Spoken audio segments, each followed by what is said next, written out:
Hello students, स्वागत है आप सभी का आपके अपने YouTube channel Prince food education में। आज की इस क्लास में हम आपको अधिगम एवं शिक्षण के महत्वपूर्ण क्वेश्चंस बताने जा रहे हैं।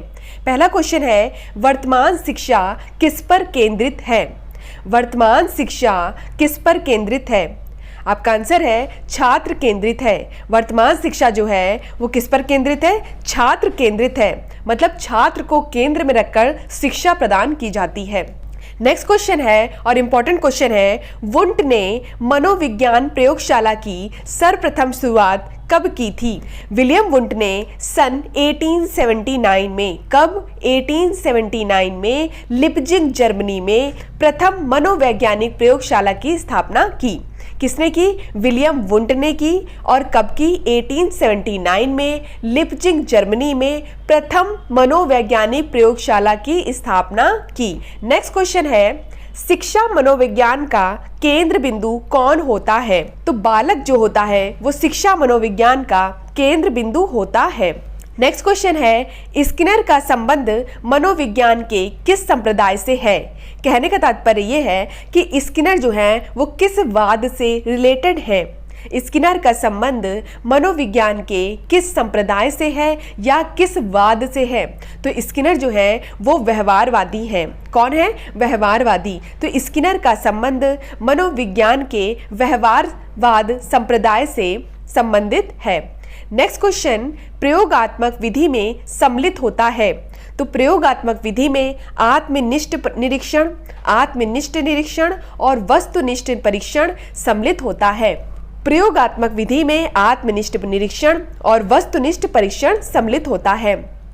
क्वेश्चन है, शिक्षा मनोविज्ञान में प्रयोग विधि का सबसे बड़ा गुण कौन सा है? तो शिक्षा मनोविज्ञान में प्रयोग विधि का सबसे बड़ा गुण उसकी विश्वसनीयता होती है। शिक्षा मनोविज्ञान में प्रयोग विधि का सबसे बड़ा गुण उसकी विश्वसनीयता होती है। नेक्स्ट क्वेश्चन है, शिक्षा में मनोविज्ञान के उपयोग का मुख्य क्षेत्र कौन सा है? तो मस्तिष्क का विकास करना मनोविज्ञान के उपयोग का मुख्य क्षेत्र है। क्या है? मस्तिष्क का विकास करना उपयोग का मुख्य क्षेत्र है। नेक्स्ट क्वेश्चन है, शिक्षा में मनोविज्ञान का क्या कार्य है? तो अधिगम प्रक्रिया सीखना और छात्र समायोजन का अध्ययन करना मनोविज्ञान का कार्य है। शिक्षा में मनोविज्ञान का कार्य क्या है? अधिगम प्रक्रिया सीखना और छात्र समायोजन का अध्ययन करना मनोविज्ञान का कार्य है। नेक्स्ट क्वेश्चन है, प्रतिभाशाली बालक शारीरिक विकास, शैक्षिक उपलब्धि, बुद्धि और व्यक्तित्व में श्रेष्ठ होते हैं। किसका कथन है? किसने कहा है कि जो प्रतिभाशाली बालक है शारीरिक विकास, शैक्षिक उपलब्धि, बुद्धि और व्यक्तित्व में श्रेष्ठ होते हैं? यह कथन है टर्मन का। किसका कथन है? टर्मन का। नेक्स्ट क्वेश्चन है, टर्मन तथा मेरिल ने प्रतिभाशाली छात्रों की बुद्धि लब्धि क्या मानी है? टर्मन तथा मेरिल ने जो प्रतिभाशाली छात्र थे उनकी बुद्धि लब्धि क्या मानी है? 140 से अधिक मानी है। कितनी मानी है? 140 से अधिक मानी है। नेक्स्ट क्वेश्चन है, विशिष्ट शिक्षा वह शिक्षा है जो शारीरिक, संवेगात्मक या सामाजिक विशेषताओं में औसत छात्र की शिक्षा से अलग है। यह कथन किसका है? कथन क्या है? विशिष्ट शिक्षा वह शिक्षा है जो शारीरिक, संवेगात्मक या सामाजिक विशेषताओं में औसत छात्र की शिक्षा से अलग है। कथन है क्रो एवं क्रो का। किसका कथन है? क्रो एवं क्रो का कथन है। नेक्स्ट क्वेश्चन है, किस श्रेणी के बालक का प्रतिक्रिया काल सबसे कम होता है? तो ऐसी कौन सी श्रेणी के बालक होते हैं जिनका प्रतिक्रिया काल सबसे कम होता है? प्रतिभाशाली बालक ऐसे बालक होते हैं जिनका प्रतिक्रिया काल सबसे कम होता है। नेक्स्ट क्वेश्चन, किस बालक की गणना विशिष्ट बालकों की श्रेणी में की जाती है? इसमें क्वेश्चन में पूछा गया है कि विशिष्ट बालकों के अंतर्गत कौन कौन से बालक आते हैं। तो कौन कौन से बालक आते हैं? मानसिक दुर्बल बालक आते हैं, बहरे बालक आते हैं, प्रतिभाशाली बालक आते हैं। इन सभी प्रकार के बालक जो हैं वो विशिष्ट श्रेणी में आते हैं। कौन कौन से? मानसिक दुर्बल बालक, बहरे बालक और प्रतिभाशाली बालक। नेक्स्ट क्वेश्चन है, मानसिक दुर्बल बच्चों के लिए उपयुक्त शिक्षण विधि कौन सी है? जो बच्चे मानसिक रूप से दुर्बल होते हैं उनके लिए उपयुक्त शिक्षण विधि कौन सी है?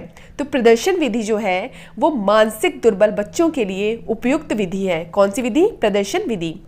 नेक्स्ट क्वेश्चन है, प्रतिभाशाली बच्चे के लिए उपयुक्त कार्यक्रम कौन से हैं? जो बच्चे प्रतिभाशाली होते हैं उनके लिए उपयुक्त कार्यक्रम कौन से हैं?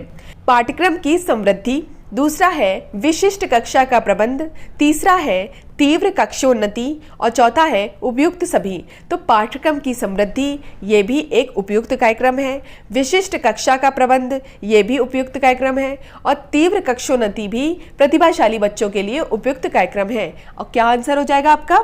उपयुक्त सभी। नेक्स्ट क्वेश्चन है, शिक्षा मनोविज्ञान के विषय में सर्वाधिक योगदान किसका है? शिक्षा मनोविज्ञान के विषय में सर्वाधिक योगदान स्किनर ने दिया है। नेक्स्ट क्वेश्चन है, किसने कहा कि मनोविज्ञान व्यवहार का धनात्मक विज्ञान है? तो वॉटसन जो है उन्होंने कहा है कि जो मनोविज्ञान है वो व्यवहार का धनात्मक विज्ञान है। नेक्स्ट क्वेश्चन, मनोविज्ञान का संबंध निम्न में से किससे है? मनोविज्ञान का संबंध मानसिक जीवन विज्ञान से है। किससे है? मानसिक जीवन विज्ञान से है। नेक्स्ट क्वेश्चन, एक विज्ञान के रूप में मनोविज्ञान का संबंध है। तो एक विज्ञान के रूप में मनोविज्ञान का संबंध एक व्यवहार के रूप में है। एक विज्ञान के रूप में मनोविज्ञान का जो संबंध है वो एक व्यवहार के रूप में है। नेक्स्ट क्वेश्चन है, शिक्षा मनोविज्ञान की आधारशिला निम्न में से किसने विधिवत रूप से रखी है? ऐसे कौन से मनोवैज्ञानिक हैं जिन्होंने शिक्षा मनोविज्ञान की आधारशिला रखी है? ऐसे वैज्ञानिक हैं स्टैनली हॉल। स्टैनली हॉल ने विधिवत रूप से शिक्षा मनोविज्ञान की आधारशिला रखी है। क्वेश्चन है, किसने कहा कि बालक का मस्तिष्क कोरी स्लेट की भांति होता है? ऐसे कौन से वैज्ञानिक हैं जिसने कहा है कि बालक का जो मस्तिष्क होता है कोरी स्लेट की भांति होता है जिस पर कुछ भी लिखा जा सकता है? तो जॉन लॉक ऐसे वैज्ञानिक हैं जिन्होंने कहा है कि बालक का मस्तिष्क जो है वो कोरी स्लेट की भांति होता है। किसने कहा है? जॉन लॉक ने। नेक्स्ट क्वेश्चन है कि मनोविज्ञान के मुख्य कितने प्रकार होते हैं? तो मनोविज्ञान के मुख्य 2 प्रकार हैं, सैद्धांतिक मनोविज्ञान और व्यवहारिक मनोविज्ञान। कौन कौन से? सैद्धांतिक मनोविज्ञान और व्यवहारिक मनोविज्ञान। नेक्स्ट क्वेश्चन है, शिक्षा मनोविज्ञान का किससे संबंध है? शिक्षा मनोविज्ञान का शिक्षण व अधिगम दोनों से संबंध है। शिक्षा मनोविज्ञान का शिक्षण व अधिगम दोनों से संबंध है। नेक्स्ट क्वेश्चन है, मंद बुद्धि बालकों की क्या विशेषता है? आत्मविश्वास की कमी। अगर बच्चे में आत्मविश्वास की कमी है तो ये उसकी विशेषता है। किसकी विशेषता है? मंद बुद्धि बालक को पहचानने की विशेषता है कि उसमें आत्मविश्वास की कमी होगी, आत्मबल की कमी होगी, आत्म मूल्यांकन की कमी होगी। ठीक है। नेक्स्ट क्वेश्चन है, मूर्ख बालकों की बुद्धि लब्धि कितनी होती है? मूर्ख बालकों की बुद्धि लब्धि 26 से 49 तक होती है। 26 से लेकर 49 तक होती है। नेक्स्ट क्वेश्चन है, टर्मन बुद्धि लब्धि सूत्र किसे कहते हैं? तो IQ = बुद्धि लब्धि = होता है मानसिक आयु बटे शारीरिक आयु × 100। इस फॉर्मूले को ही टर्मन बुद्धि लब्धि का सूत्र कहते हैं। तो टर्मन बुद्धि लब्धि सूत्र पूछा जाएगा तो क्या लिखेंगे? बुद्धि लब्धि = मानसिक आयु बटे शारीरिक आयु × 100। प्रतिभाशाली बच्चों की आमतौर पर कैसी बुद्धि लब्धि होगी? जो बच्चे प्रतिभाशाली हैं उनकी आमतौर पर कैसी बुद्धि लब्धि होती है? तो प्रतिभाशाली बच्चों की आमतौर पर उच्च तीव्र बुद्धि लब्धि होती है। कैसी होती है? उच्च तीव्र बुद्धि लब्धि होती है। नेक्स्ट क्वेश्चन है, विकलांग बच्चों में अधिगम कम होता है। क्या चीज कम होती है विकलांग बच्चों में? सामाजिक समायोजन। वो सामाजिक समायोजन नहीं कर पाते हैं। ठीक है। ब्रेल पद्धति का आविष्कार किस वर्ष हुआ? ब्रेल पद्धति का आविष्कार किस वर्ष हुआ? 1825 में ब्रेल पद्धति का आविष्कार हुआ। लुई ब्रेल ने वर्ष 1825 में ब्रेल लिपि का आविष्कार किया। यह नेत्रहीनों से संबंधित थी। लुई ब्रेल ने वर्ष 1825 में ब्रेल लिपि का आविष्कार किया और यह नेत्रहीनों से संबंधित थी। किससे संबंधित है? नेत्रहीनों से संबंधित थी। लुईस ब्रेल थे, उन्होंने इसका आविष्कार किया था 1825 में। नेक्स्ट क्वेश्चन है, श्रवण असमर्थता वाले बच्चे कैसे होते हैं? तो ऐसे बच्चे जो सुनने में असमर्थ हैं वे बालक कैसे होते हैं? वे बालक चिन्ह भाषा में प्रवीण होते हैं और अंगुली उच्चारण में प्रवीण होते हैं। जो बच्चे सुनने में असमर्थ होते हैं ऐसे बच्चे चिन्ह भाषा में प्रवीण होते हैं और अंगुली उच्चारण में प्रवीण होते हैं। नेक्स्ट क्वेश्चन, श्रवण शक्ति में 70% से अधिक क्षति क्या कहलाती है? तो श्रवण शक्ति में 70% से अधिक क्षति शैक्षिक बहरापन कहलाती है। अगर 70% से अधिक क्षति है तो क्या कहलाएगी? शैक्षिक बहरापन। नेक्स्ट क्वेश्चन है, आंशिक अंधे बालकों के चौक बोर्ड का रंग कैसा होना चाहिए? आंशिक रूप से जो अंधे बालक होते हैं उनके चौक बोर्ड का रंग भूरा होना चाहिए। निम्न कथनों में से कौन सा कथन सही है? पहला है, सृजनशीलता में प्रतिभाशीलता निहित होती है। दूसरा है, प्रतिभाशाली बालक सृजनात्मक भी हो सकते हैं। तीसरा ऑप्शन है, प्रतिभाशाली और सृजनशीलता दोनों में सह संबंधित प्रत्यय है। नेक्स्ट है कि सृजनशीलता और प्रतिभाशीलता में कोई लेना देना नहीं है। तो क्वेश्चन आपका है कि निम्न कथनों में से कौन सा कथन सही है? तो प्रतिभाशाली बालक जो होते हैं वो सृजनात्मक भी हो सकते हैं।